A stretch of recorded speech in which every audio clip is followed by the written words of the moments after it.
Well, thank you so much for being with us here today. When you first got to Lafayette, did you know exactly what you wanted to do, or did Lafayette kind of shape your vision for the future? I thought I knew what I wanted to do. I definitely had politics in my blood, and that's Mm. what I was going to enter. I was a government law major, and I knew I was going to end up doing something in government. And I headed to Washington really to try to find out what was happening down there after graduation. And it really shaped me afterwards. So Lafayette gave me the tools I needed, but it was really once I graduated that the experiences shaped what I'm doing today. Was there ever a time in your career when you just wanted to give up, and what was it that kept you going? There's always a point where you want to give up, and you never think, if I may, just a little anecdote. I once looked at my first boss, and he knew everybody in Washington, or at least I thought he did. And I looked at him one day and said, "When am I going to know? Half the people you know."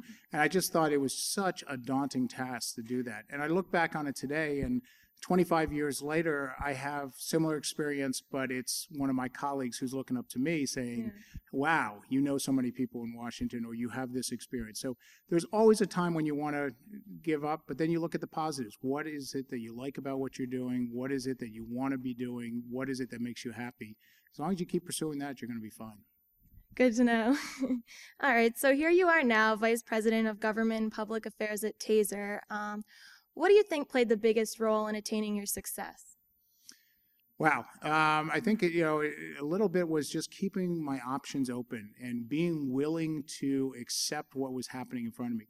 I really came to Taser International because of 9/11. It sounds like always strange to say there might have been a positive that came out of there. Well, in my life, there might have been. They found me. I was an aviation consultant before that, and after 9/11, most aviation consultants also became Homeland Security defense consultants. And that's when Taser found me, and it was a match that was meant to be. The company and my personality fit very well. Wouldn't have been a company I would have ever sought out. But because of that marriage, 9 years later, I'm doing something that I'm very happy with, and hopefully my company's still happy with.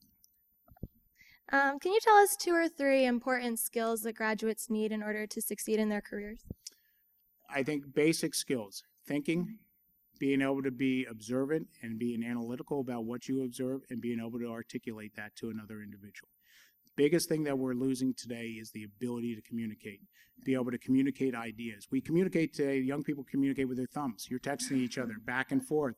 We need to be able to put succinct ideas into action, and that becomes the action plans and the strategies for business, for politics, for government, even for engineering and R&D. If you can't express your ideas, then you're never going to make a mark and be successful. And lastly, just looking back at your experiences as a student and an alumnus, what do you think makes Lafayette special? I think it's the community, and the community never stops. It's something, I know it's hokey, but your real Lafayette experience commences with commencement. It's when you get out there and you're working with your alumni and you realize there is a bond. You meet somebody on the street and you see a Lafayette hat or a Lafayette shirt and you go, wow, you went to Lafayette? What year? It doesn't matter if you were on campus together. You have that special bond because you both went to this unique small institution. The other thing is we're starting to get a reputation, very strong reputation out there about the quality of people that we're turning out, the education, that the background, the foundation that these young people have. And that's just going to continue to build and build over time. And so we have a real special gem here that not a lot of people know about, and we got to keep spreading that word. I completely agree. Well, thank you so much. You're welcome.